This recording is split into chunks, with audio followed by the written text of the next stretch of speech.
There always comes a time in history when the person who dares to say that 2 plus 2 equals 4 is punished with death. And the issue is not what reward or what punishment will be the outcome of that reasoning. The issue is simply whether or not 2 plus 2 equals 4.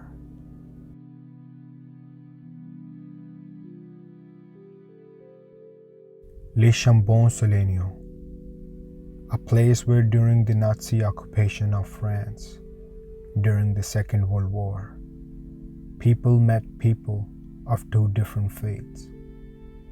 There is a story of great courage, great faith that unfolded at Le Chambon.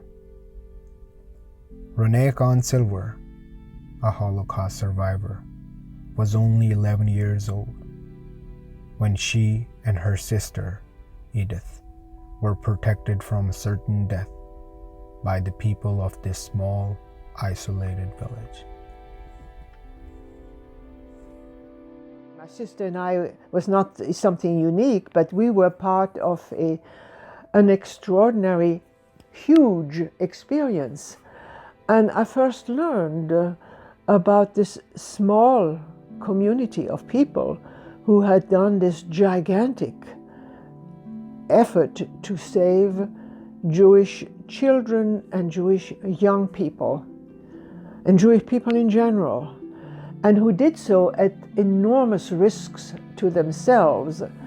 And I saw these people being interviewed, 40 years later, and the question was, weren't you worried? Weren't you were exposing yourself and your family to being discovered by the Vichy government, which was the conspirational French government, or the Germans?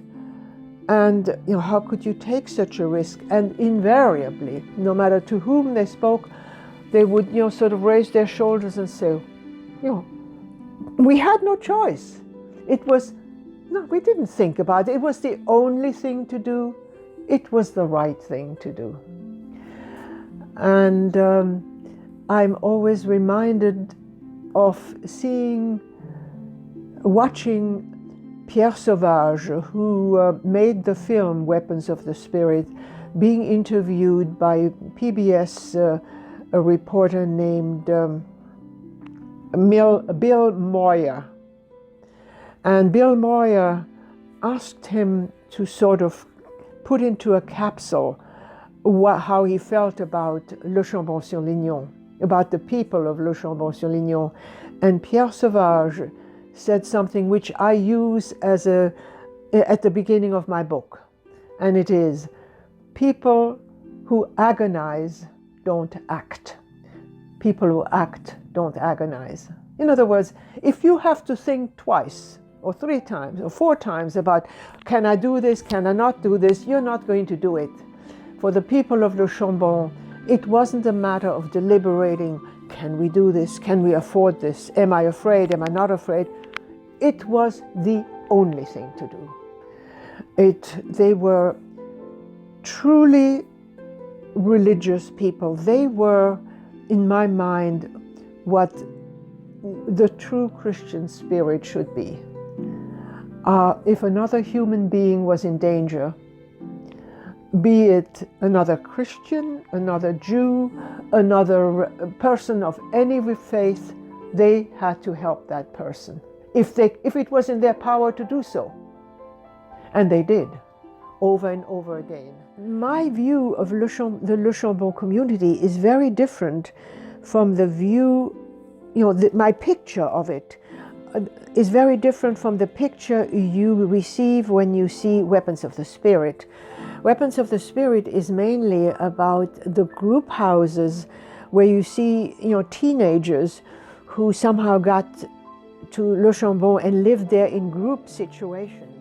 I think it can be put into a nutshell. The moral values of the community was that the life of every other human being is worth saving, that you don't decide this one is worth more than another one, that if a person is in danger, it is your duty to help and to save them.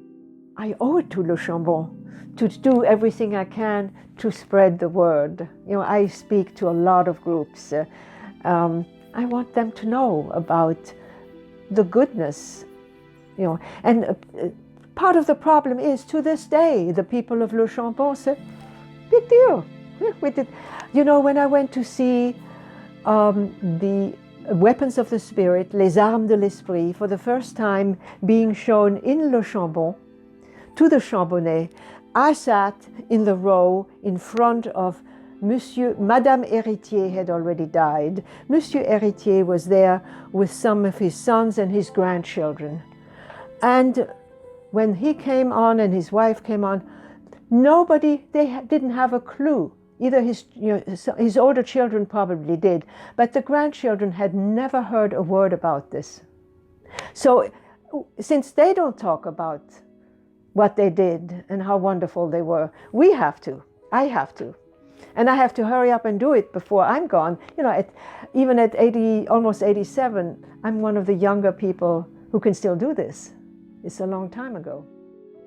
Well, without moral value, there cannot be any integrity. There cannot be any truth. Without moral values, people can be feel free to do things that are terrible, to hurt each other, to steal from each other. And I don't mean just stealing, a piece of bread or a piece of this or a piece of that, but stealing happiness from each other.